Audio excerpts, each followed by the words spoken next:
चंदोए में आकाश में जड़ा हुआ चंद्रमा चाहे पृथ्वी पर कैसी ही भीषण गर्मी हो, जिसकी शीतलता हम तक पहुंचाता है। जल चाहे कितना ही गर्म हो जाए, लेकिन तो भी उसका स्वभाव शीतलता से भरा हुआ होकर हमें तृप्ति देता है। और जो कुछ ब्रह्मांड में है, चर चराचर में है, दृश्य और अदृश्य है, वह सब कुछ जिसके सत्वाधिकार में है, जिसका नाम ज्योतिर्मान परमेश्वर और युगानिक का सृष्टा परमेश्वर है, जिसको पाने के लिए प्रकृति निरंतर आलोड़ित विलोड़ित होती है। इस भारत देश में पिछले हजारों वर्षों से मनुष्यों ने राज्य सत्ताएं छोड़ दी। महाराजा धिराजों ने अपने सिंहासनों को त्याग दिया और यहाँ के भक्त कांटों पर लेटकर, आग में जलकर, पानी में गलकर, बर्फीली चट्टानों के बीच में, कंदराओं में और गुफाओं में, यहाँ तक कि आकाश की ऊंचाई तक छूने के लिए या समुद्र की गहराई तक उतरने के लिए जिसे ढूंढते रहे, वह सनातन शाश्वत परमेश्वर जो हमसे प्रेम करता है। वो चाहता है कि हमारे हृदयों में वो राज्य करे, हम पर प्रकट हो जाए। ऐसे अद्भुत परमेश्वर को हम प्रणाम करते हैं। और आप सबको मैं उसी परमेश्वर के महिमा में सुगंधित नाम में अपना आदर और अपना नमस्कार देता हूँ।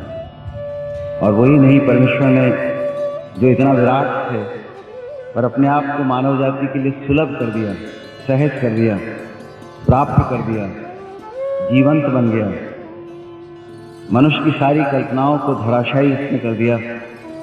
वो विश्व वातायन का परमेश्वर, पृथ्वी के इस छोर से स्वर्ग के उस छोर तक का अधिपति हमारे बीच उपलब्ध होकर उतर आया, जिसमें उसने सब कुछ पूरा किया।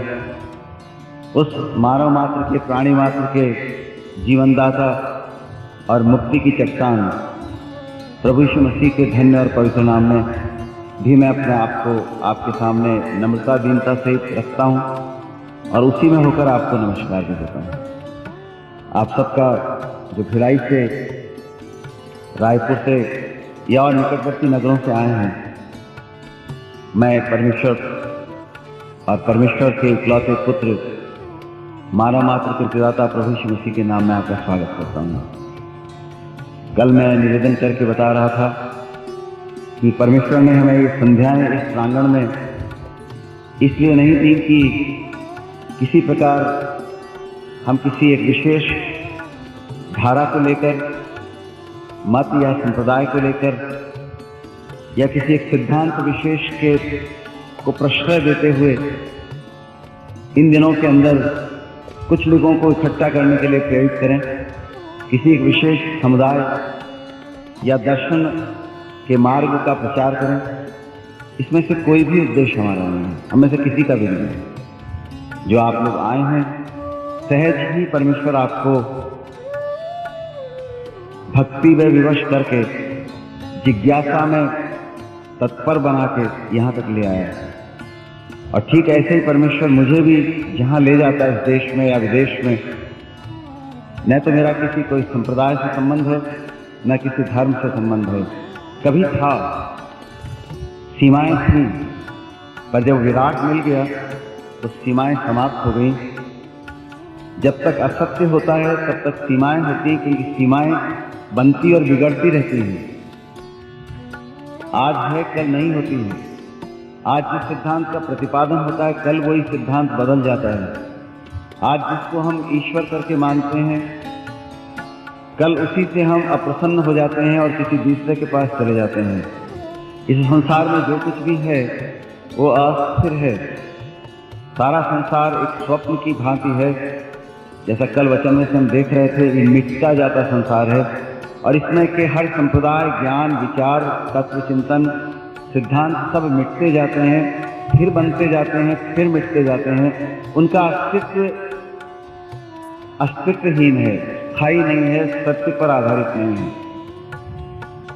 इस कारण जब सत्य मिल जाता है तब वो परिपूर्ण मिल जाता है, और जब परिपूर्ण मिल जाता है तो सीमाएं समाप्त हो जाती हैं, बंधन छूट जाते हैं। जैसे परमेश्वर, सृष्टा परमेश्वर, सनातन परमेश्वर, चिरंतन परमेश्वर, विराट परमेश्वर सीमाहीन है।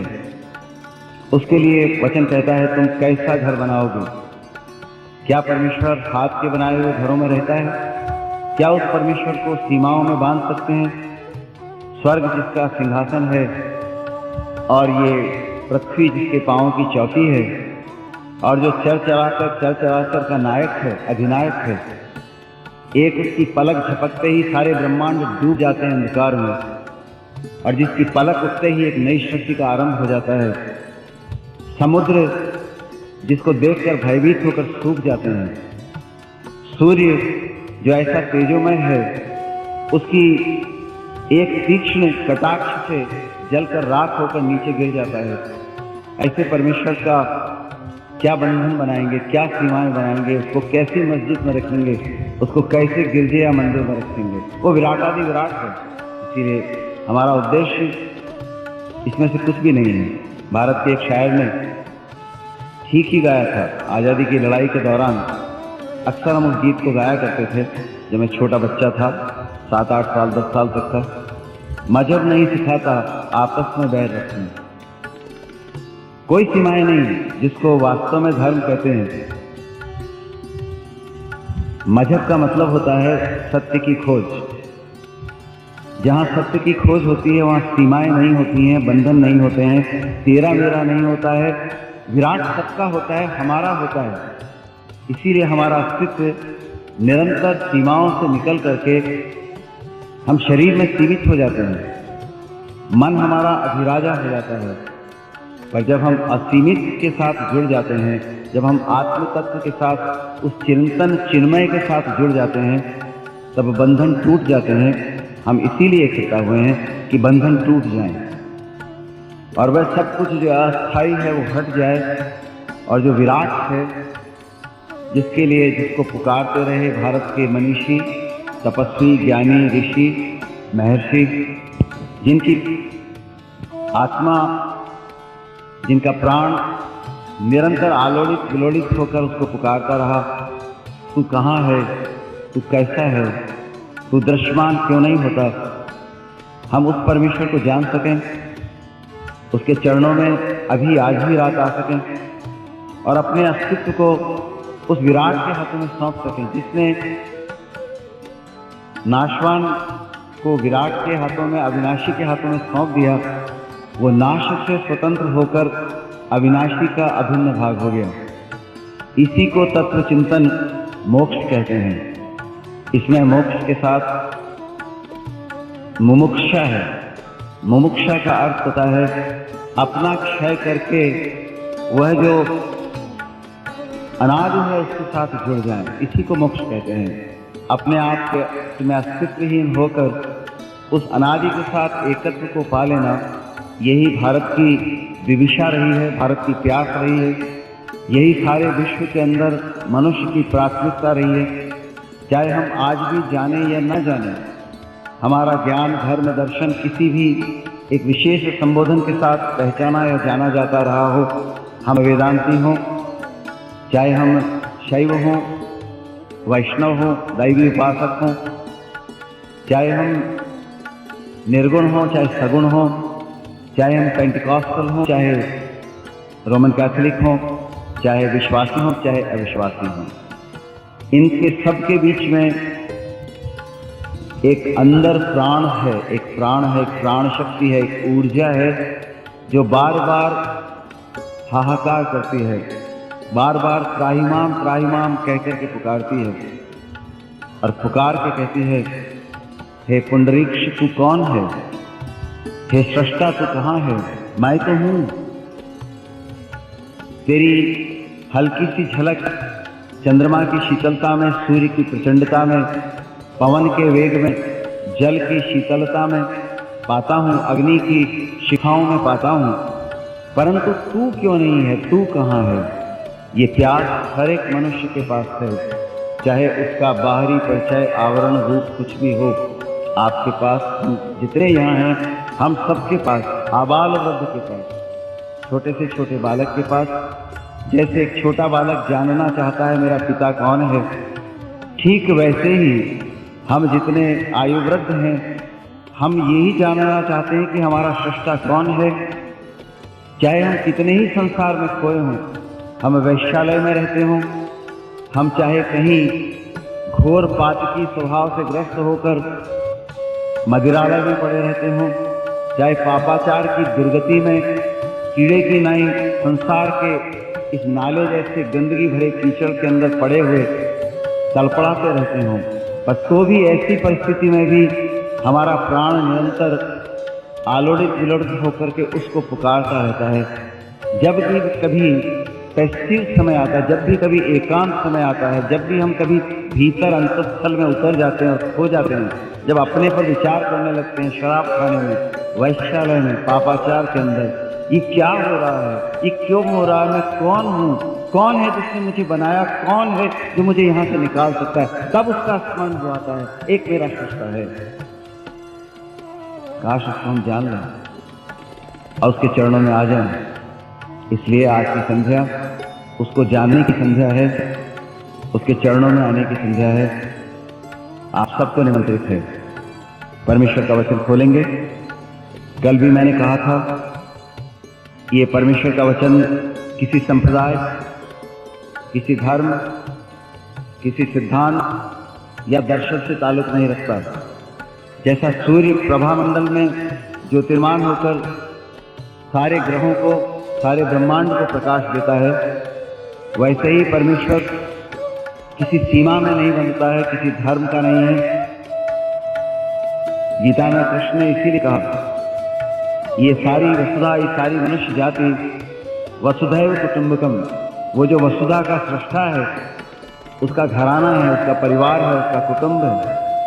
और इसीलिए परमेश्वर कभी भी सीमित नहीं है, ये वचन भी सीमित नहीं है, ये स्थायी है, स्वर्ग में स्थिर है। जैसे परमेश्वर स्थिर है, वैसे इसका वचन भी स्थिर है।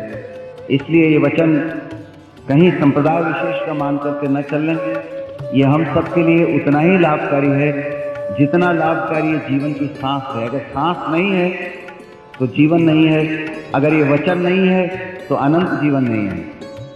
अगर ये वचन हमारे जीवन में कार्यकारी है तो अनंत जीवन हमारे निकट है, पर अगर ये वचन हमारे लिए एक किताब है, एक धर्मशास्त्र है, तो अनंत जीवन हमसे उतना ही दूर है जितना दूर पृथ्वी से आकाश है। इसलिए इस वचन को अपने जीवन में पहला स्थान दीजिए। जो अपने आप को कहते हैं कि इस वचन से हम जुड़े हुए हैं किसी रूप में, अपने को ईसाई कहते हैं, विश्वासी कहते हैं, भक्त कहते हैं, परमेश्वर का घराना, परमेश्वर के लोग कहते हैं, अगर आपके जीवन में परमेश्वर का वचन पहला स्थान नहीं रखता तो सवेरा आपके जीवन में होगा, इसकी आशा मत करिएगा कभी भी, चाहे आपका परिचय, मेरा परिचय कुछ भी हो।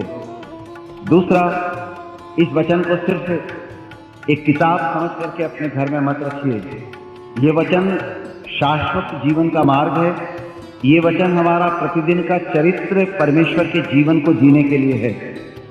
इसलिए ये वचन जब तक हम में से देहधारी नहीं हो जाता, तब तक परमेश्वर का जीवन हम प्राप्त नहीं कर सकते। जब ये वचन कार्यकारी होकर हमारे जीवन से प्रकट हो जाता है, कार्यकारी हो जाता है हमारे जीवन के कर्तव्य कर्मों के द्वारा, तब वचन हम में देहधारी होता है। और तब ये परमेश्वर जो स्वयं वचन है, शब्द ब्रह्म है, ज्ञान ब्रह्म है, निनाद ब्रह्म है, आदि ब्रह्म है, वचन ब्रह्म है, वो परमेश्वर हमारे जीवन से प्रकट हो जाता है। और तब हम शारीरिक नहीं होते, हम आत्मिक होते हैं। तब हम भौतिक नहीं होते, सात्विक होते हैं। तब हम सांसारिक नहीं होते, हम स्वर्गीय होते हैं। तब हम अंधकार नहीं होते, इससे पहले हम अंधकार हैं, इससे पहले हम मृत्यु के वश में हैं। तब हम ज्योतिर्मान होते हैं, तब हम मृत्यु से पार अनंत जीवन के अधिकारी हो जाते हैं। इसीलिए इस वचन को खाली बाइबल किताब मत समझ लीजिए, क्रिसमस ईस्टर की कहानी मत समझ लीजिए, इसको कोई दाऊद और इब्राहिम की कथा मत समझ लीजिए। वो होंगी कथाएं होने वालों के लिए, पर जीवन देने वालों के लिए ये परमेश्वर का पराज्ञान है। इसलिए इस वचन को अपने जीवन में पहला स्थान दीजिए। अगर आपके पास में बाइबल अर्थात परमेश्वर का वचन नहीं है, आप खरीद सकते हैं, वहाँ स्टॉल के ऊपर और पुस्तकों के साथ रखा हुआ है। और भी बहुत सी चीज़ें वहाँ उपलब्ध हैं जो आप आपकी हैं। इस मीटिंग के बाद आप वहाँ आकर के देख सकते हैं।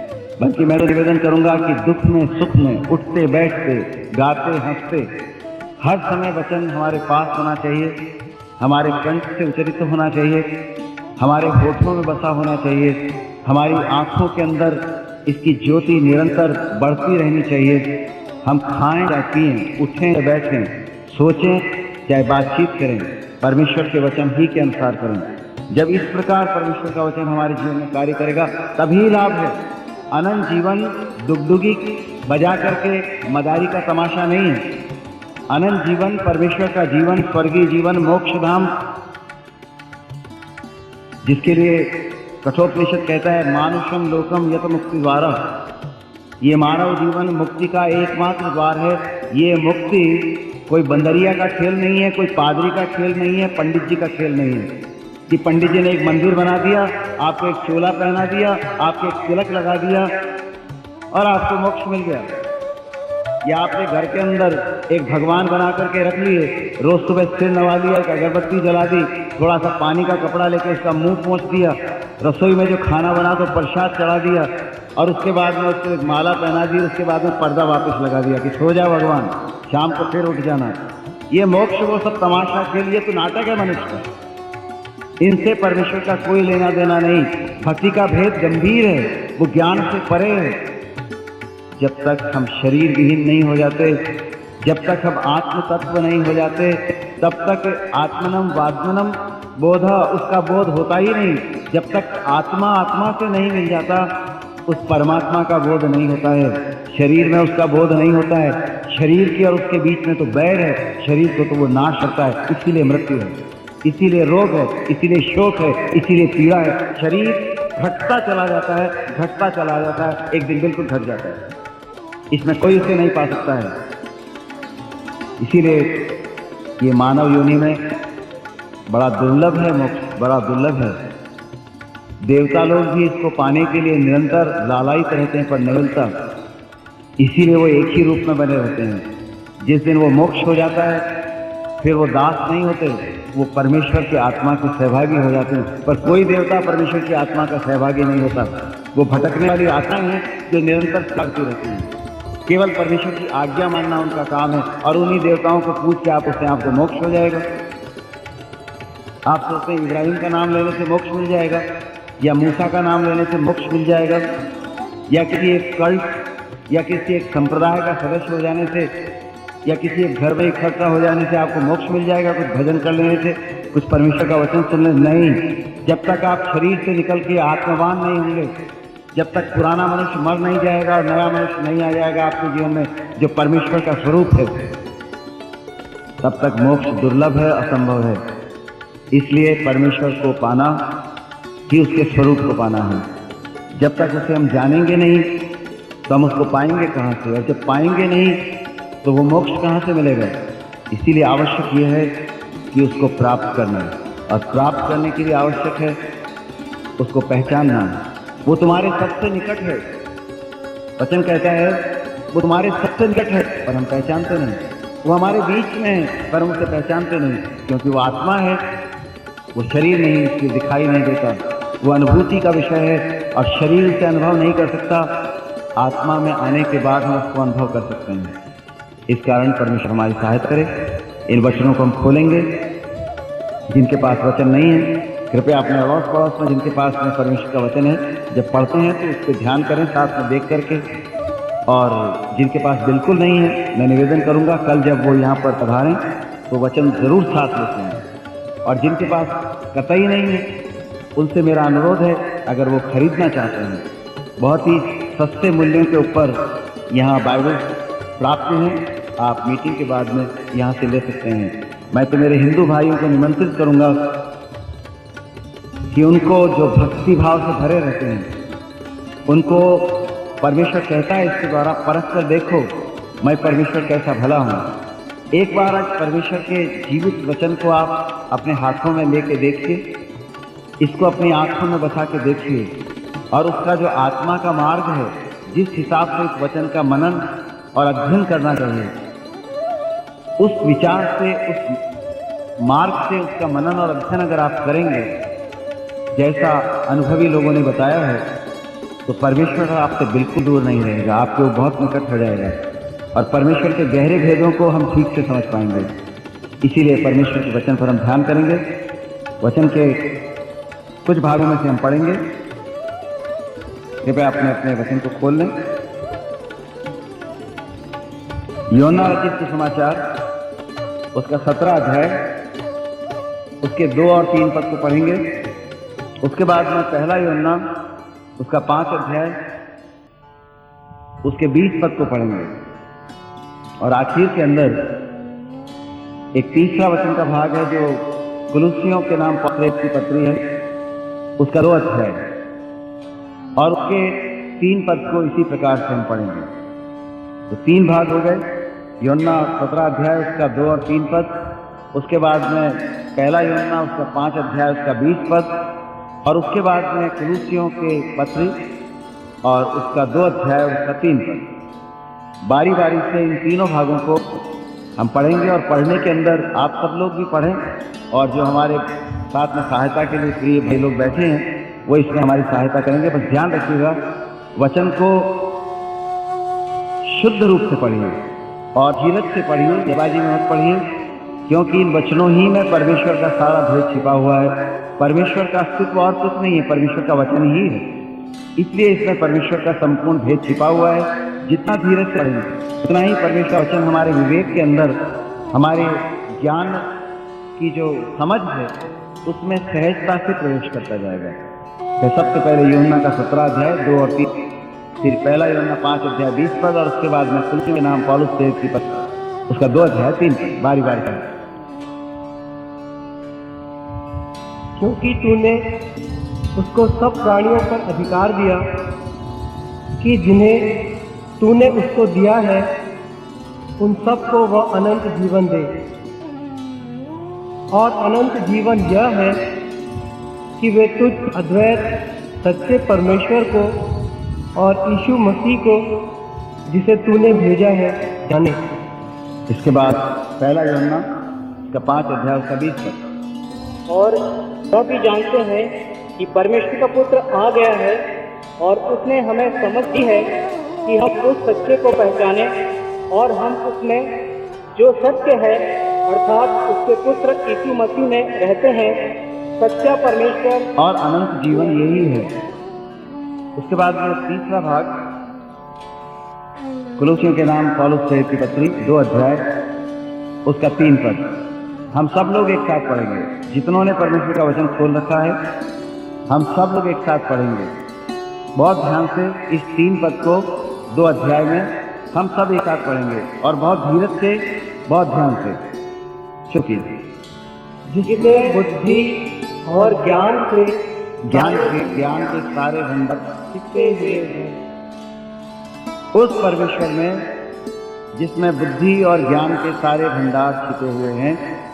इसके साथ साथ 2 पद पढ़ लीजिए, और साथ ही साथ इसके साथ साथ ही, ताकि पढ़िए, ताकि सब एक साथ पढ़ेंगे, सब एक साथ पढ़ेंगे, ताकि उनके मनों में शांति हो और वे प्रेम से आपस में गठे रहें, और वे परमेश्वर के और वे पूरी समझ का सारा धन प्राप्त करें, और परमेश्वर के भेद को अर्थात मसीह को पहचानें, जिसमें बुद्धि और ज्ञान के सारे भंडार छिपे हुए।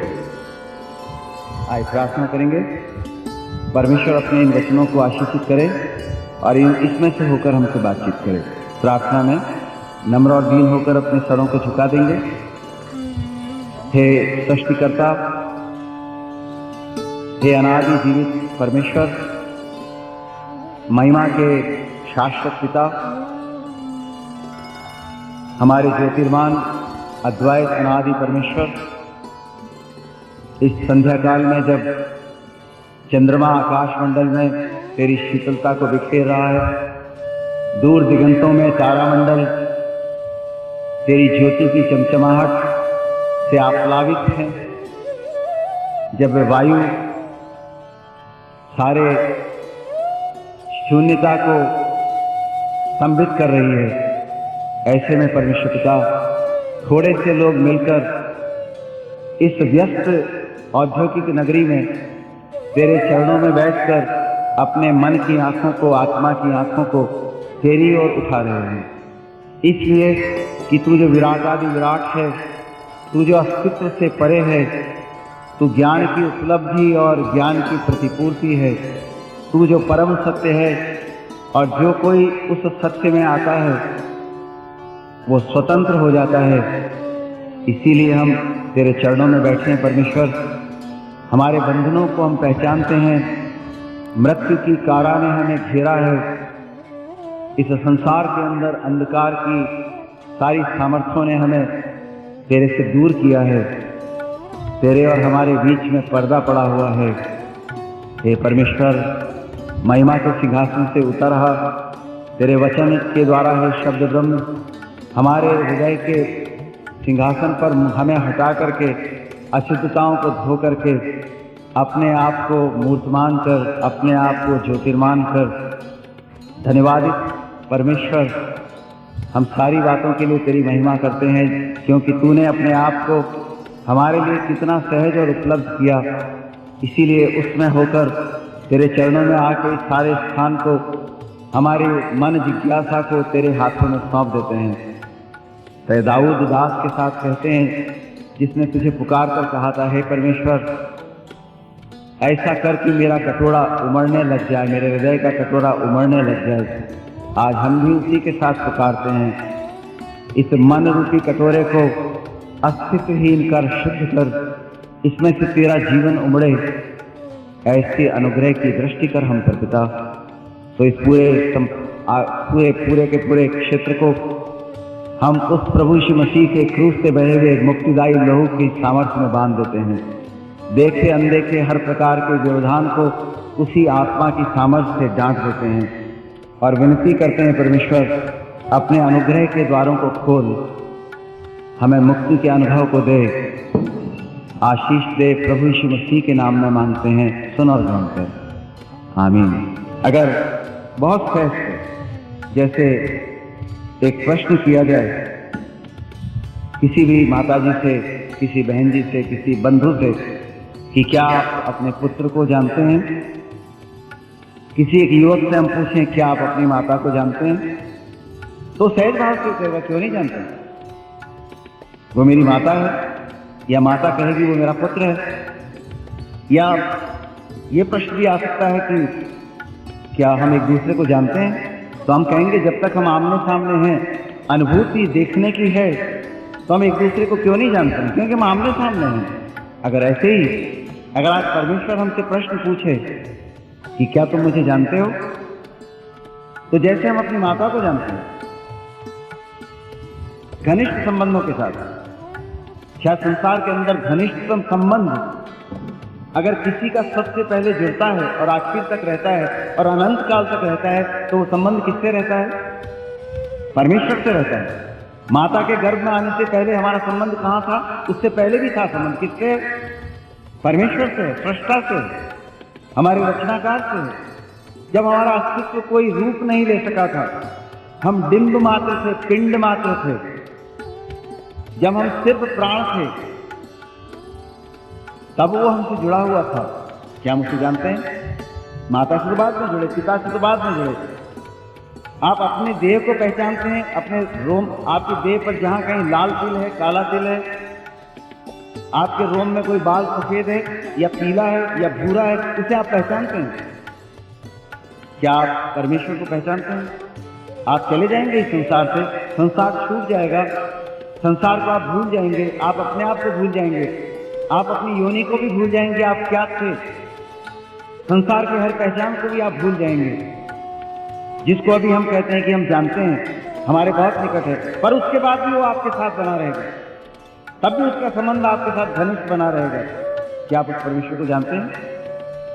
पर त्रासदी ये है कि हम बाकी सब चीजें जानते हैं, हर नाशवान वस्तु को जानते हैं, जो माँ एक दिन छोड़कर चली जाएगी उसको जानते हैं, उसके लिए आंसू बहाते रहेंगे।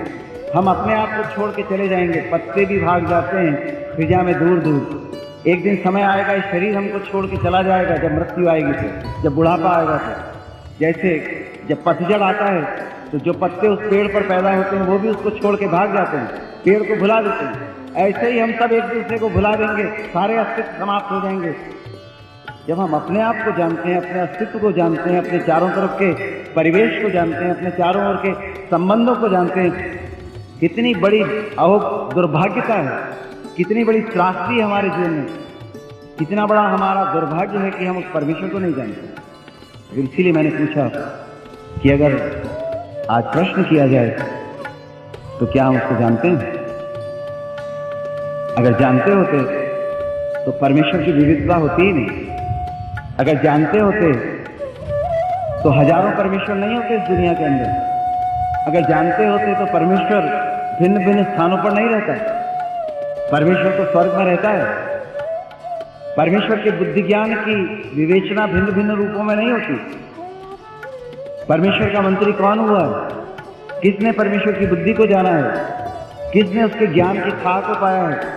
और लोग कहते हैं कि हमने तो ये ज्ञान जो मैं बताता हूँ वो परमेश्वर का है। कोई कहता है वो मनुस्मृति में मिलता है, तो कोई कहता है ईशा वाक्य उपनिषद में मिलता है, तो कोई कहता है बाइबल में, कोई कहता है कुरान में, कोई कहता है धम्मपद में, कोई कहता है जातक कथाओं में, कोई कहता है जरसूत गाथा में, कोई कहता है चीनियों के पास है, तो कोई कहता है जापानियों के पास है, तो कोई कहता है बोधि वृक्ष के नीचे मिलता है, पीपल वृक्ष के नीचे मिलता है, कोई कहता है गिरजे में मिलता है। तो फिर परमेश्वर इतने टुकड़ों में थोड़ी पड़ जाता है। इसलिए क्यों हमने परमेश्वर को नहीं जाना।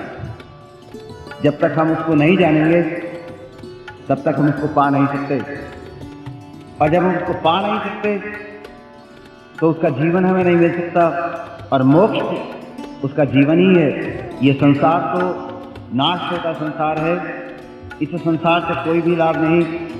परमेश्वर ने जीवन की सृष्टि इसलिए की है कि हम उसको प्राप्त करें जो सृष्टा है, और प्राप्त करके उसके जीवन के साथ सहभागिता एकरूपता प्राप्त करें, और तब इस संसार में कर्म करते हुए, यही कर्मयोग है, यही कर्म भूमि है, यही कर्म संसार है।